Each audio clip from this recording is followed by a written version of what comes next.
I am 22 female, and I work full-time at a local steakhouse-style restaurant. There's a policy with the employees regarding free food based on the length of your shift, and the other day I was working a double, which meant I got 2 free meals, one at the end of my first shift and one at the end of my second. There are a few things we as employees can't pick for our free meals due to costs, but we still have access to nearly the entire menu. Another part of this policy is that if we pick something, and one of the ingredients required is almost gone, we're allowed to keep our pick and tell the customer that we're sold out of that particular item. This applies to all sides, salads, soups, etc. Usually though, if we say we're out, we really did run out regardless of employee meal picks. Anyways, on the day that I worked my double, we were about 2 hours out from closing and I sat a couple who were on a first date. Just assuming by some things they said, plus he name-dropped a popular dating app. When they were ready to order their meals, the girl just so happened to ask for sirloin. But that was the cut I chose for my second meal and we were down to our last one. I apologized and told her that we were out, and the pouted and told me she would need another minute to decide. Her date shot me a dirty look and told me he needed more time now, too, so I went to check on my other tables. They seemed to be having a good date, laughing a lot and smiling. But they were immediately quiet and standoffish every time I checked on them, and interrupted me with, "Just the check, please," while I was asking if they'd like any dessert. I brushed it off, as it's not the first time I've had a rude customer, and brought them their bill. He wrote a big 0 on the tip line and a little note that read, "Thanks for ruining my date. Hope your night sucks too." I told my coworkers during closing, who all agreed the guy was being an ass.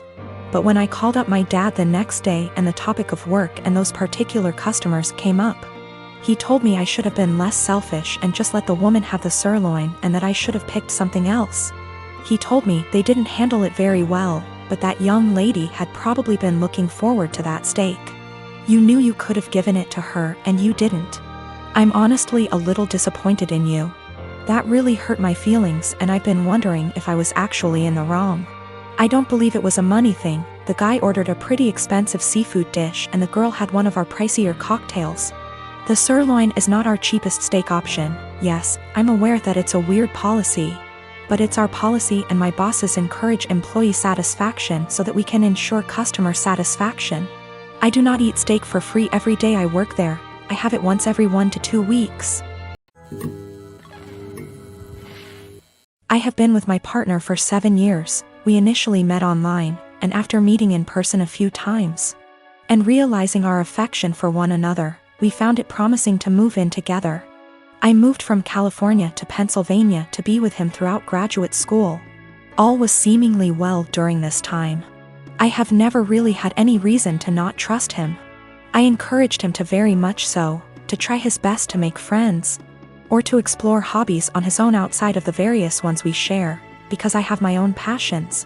And I found we connected most when we met in the middle through conversations about these passions, through the act of explaining or showcasing what we've taken in or learned. Throughout these 7 years, he has struggled with very low self-esteem. And though I don't necessarily think of myself as the pillar of self-love, the depth of mine doesn't reach the low perception of his self-value. Because of this, he has seen and stopped seeing both a counselor and a therapist, and has been on medication to help for the last 6 months. Things were seemingly well between us, and continued to be pretty fluid. We continued to share things, and take long walks, and were pretty open-ended about where we stood in the relationship. If one was feeling a bit of an ebb, the other would pick up more of a share, and vice versa. However, things took a bit of a dip about 2 days ago when I felt the ebb and asked him about it. Initially, he said there was really nothing wrong. And perhaps I was just feeling this way because with our schedules we haven't been able to see one another for long periods of time like we are used to, which is true. But the feeling continued to irk me, and when I asked about it a second time, he confessed to me he had begun talking to another girl from another country via Instagram direct messages. And though things between she and him never crossed the boundaries of platonic friendship, he really loved the initial rush of someone asking him questions about his favorite movie, his favorite album, his favorite book. All things he and I already know very well about one another. I asked if he'd sent any selfies, or anything risque, and he said no, though I can't confirm, because he deleted the messages. A good deal of me believes him, because of how open he was about the initial conversations to begin with. We slept apart, and I just felt really confused the entire night, because I couldn't really resonate with wanting that sort of attention from someone else. If anything, his yearning for that type of attention sort of hurt. It felt like I wasn't doing enough, or giving enough.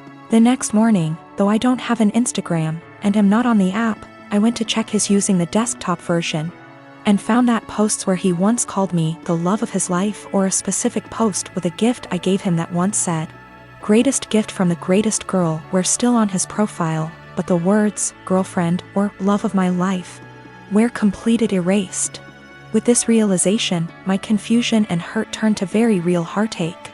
I called him and asked if he had deleted these words from the specific posts, and with shame, he said yes, he did. When I asked why, he said it was because he just didn't want the attention from the girl asking him about himself to be disrupted if she found out he was in a long-term relationship.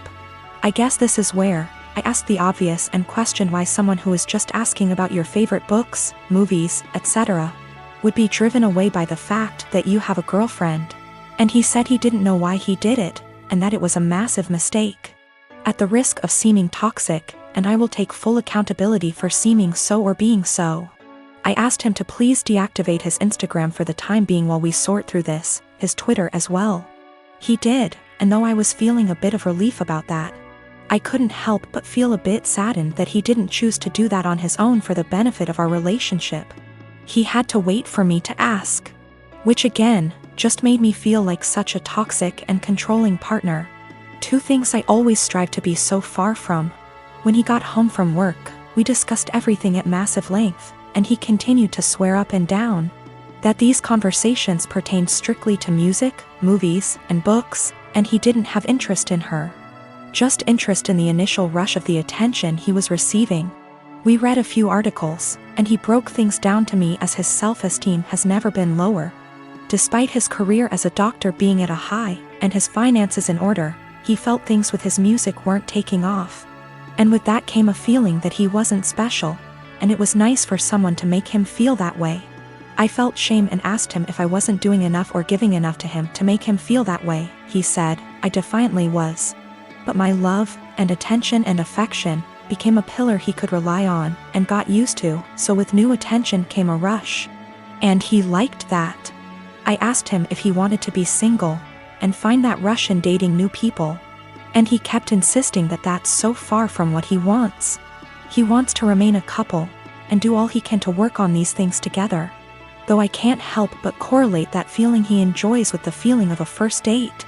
Which hurts, of course.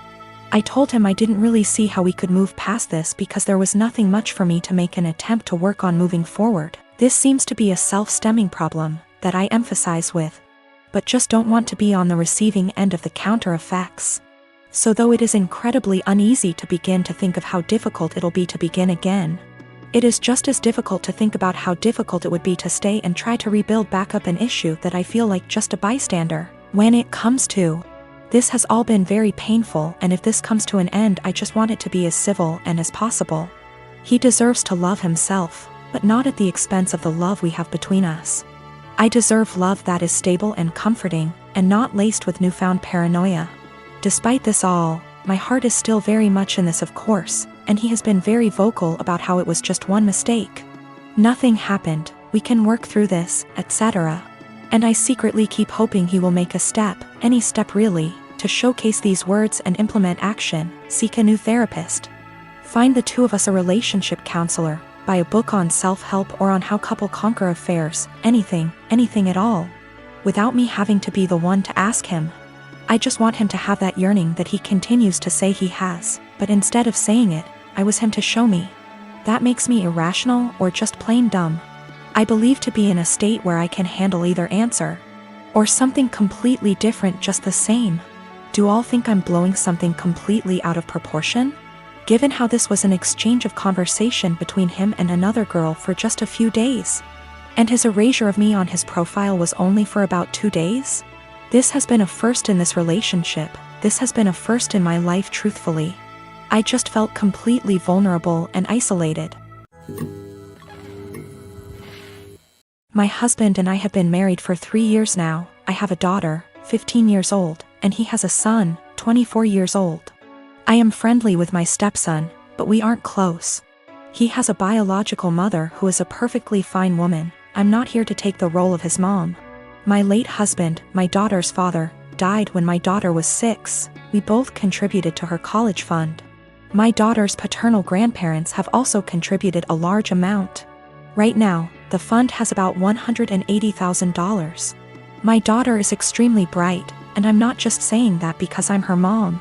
I truly believe she has the capacity to go to an Ivy League school, and her teachers have said she has the potential as well.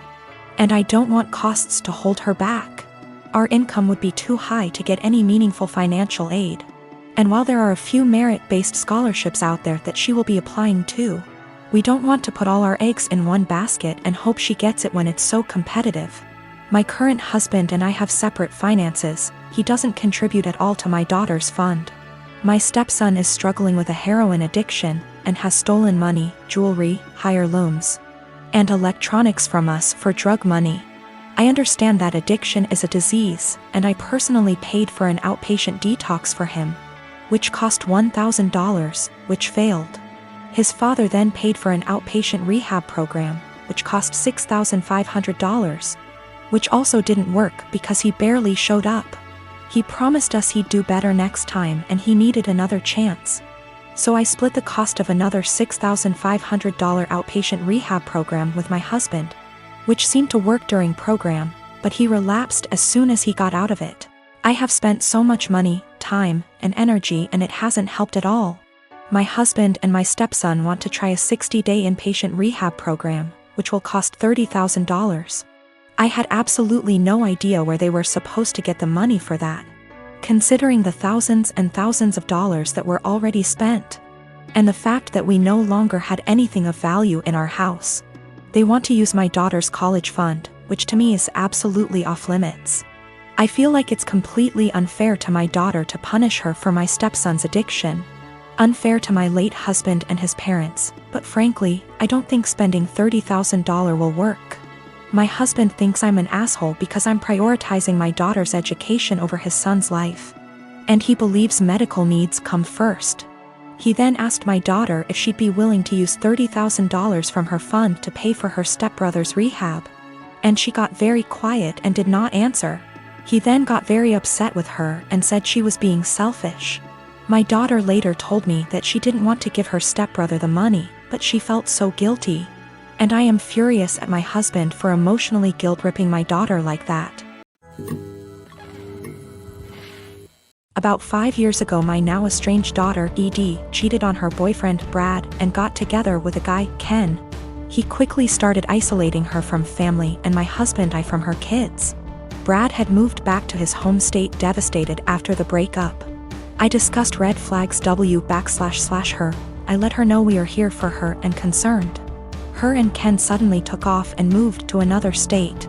For 5 months, my husband and I worried about her and the kids as we had n//c at all with them. One day CPS showed up at our door with the oldest child. He was obviously injured from abuse that was reported by the school. We had no idea they had moved back to the area. We agreed to take them in. The next 20 months were traumatic, complicated, emotional, and difficult for everyone. Through it we re-established a relationship with the older child's dad, Dan. Daughter failed to comply with her plan and remained with Ken.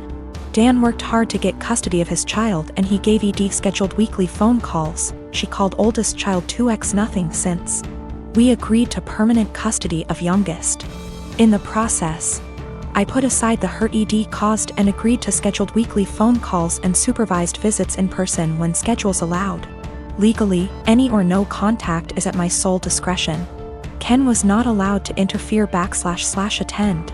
Edie quit calling //scheduling visits after 3 months. I reset the call schedule to 1 month. No calls. 6 months later she calls and wanted me to drop everything for a visit the following day. I couldn't because I had to go back to work. Calls stopped again. She left Ken, has a new BF. I know nothing else about her life / whereabouts. She started calling again about a year ago and I let her know that if she was consistent with her monthly scheduled calls, We would move towards weekly calls again. She called 2 months in a row, skipped a couple months, then called 2 more months in a row. Last one happened to be night before child's birthday. She asked him what he wanted for his birthday. He said a call from her. The next day, as he blew out candles, he said, "My mom is gonna call now." He had the biggest smile on his face. Call never came. He refused my offer to call her.